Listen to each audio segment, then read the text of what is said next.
सही साहब कमरे में, इनको भी साथ लिए नमाज जुमा सफ़े अव्वल में पहुंचने की कोशिश करते थे।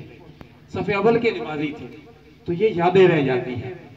बंदा तो दुनिया से चला जाता है। आज मैं ये गवाही देता हूँ कि ये मस्जिद के नमाजी थे, सफ़े अव्वल के नमाजी थे, खुद भी नमाजी थे, इनके वालिद गिरामी भी नमाजी थे, वहाँ दुबई में भी नमाज पढ़ते रहे। लेकिन फिर भी इंसान होने के नाते इंसान से गलतियाँ कोताहियाँ होती हैं। नमाजें मुझसे भी रह जाती है, आपसे भी रह जाती है। इंसान अपनी तरफ से कोशिश करता है। सरकार अब्दे करार सल्लल्लाहु अलैहि वसल्लम से भी पूरी जिंदगी में आपने 500 जुमे पढ़े हैं, 24,000 नमाजें पढ़ी है। पूरी जिंदगी में आपसे भी 4 नमाजें कज़ा हो गई है। ये 4 नमाजें कज़ा करना भी ये उम्मत के लिए दर्स था। ऐ उम्मतियों, जब नमाज कज़ा हो जाए तो आपने ऐसे अदा करना है। नमाज अदा करने का तरीका बताया। आप नमाज में भूल भी गए, सरकार ने फरमाया मैं भूला नहीं हूं, मैं बुलाया गया हूं। फरमाया अगर मैं भूलता नहीं तो सजदा साफ कैसे अदा करता। आपने सजदा साफ प्रैक्टिकल करके दुनिया वालों को बता दिया। फरमाया कि नमाज में अगर कमी पेशी हो जाए तो सजदा साफ अदा किया करो। सरकार अब्दे करार सल्लल्लाहु अलैहि वसल्लम ने 4 वुजू के फराइज़ हमें बताया कुरान की रोशनी में, और वुजू करके दुनिया वालों को बताया। फरमाया कि 4 वुजू के फराइज़ अदा किया करो, 3 गुस्ल के फराइज़ अदा किया करो, 3 तयम्मुम के फराइज़ अदा किया करो।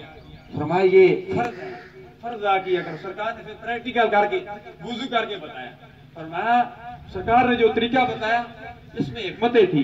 मौजूदा साइंस मौजूदा डॉक्टर भी इस रिसर्च पर पहुंचे हैं। यहाँ इस महफिल में अल्हम्दुलिल्लाह डॉक्टर भी मौजूद हैं, इंजीनियर भी मौजूद हैं, पढ़े लिखे हजरात हर शोबे से मुंसलिक। सरकार अब्दे करार सल्लल्लाहु अलैहि वसल्लम ने फरमाया जब तुम वुजू किया करो अपने कोहनियों को मसल कर लिया करो। इसमें क्या हिकमत है?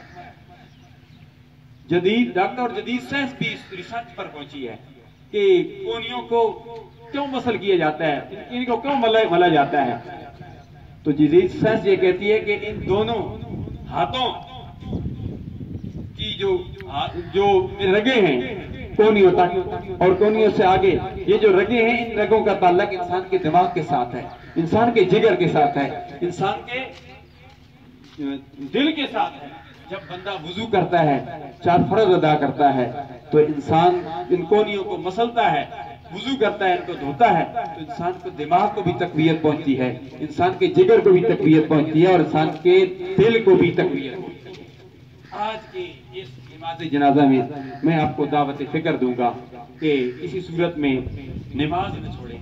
रमजान का महीना आने वाला है। पहले कोरोना वायरस था, बड़ी तेजी से फैल रहा था, अब फिर बड़ी तेजी से फैल रहा है, फिर दोबारा ये कोरोना वायरस बारकत। ये सब कुछ हमारे अपने अमाल की वजह से। इन्नल्लाह ला युगय्यिरु मा बिक़ौमिन हत्ता युगय्यिरु मा बिअनफुसिहिम वमा असाबकुम मिन मुसीबतिन फबिमा कसबत ऐदीकुम व याफू अन कसीर। अब वक्त नहीं मैं इसके तफसील के लिए मैं तर्जमा करूं।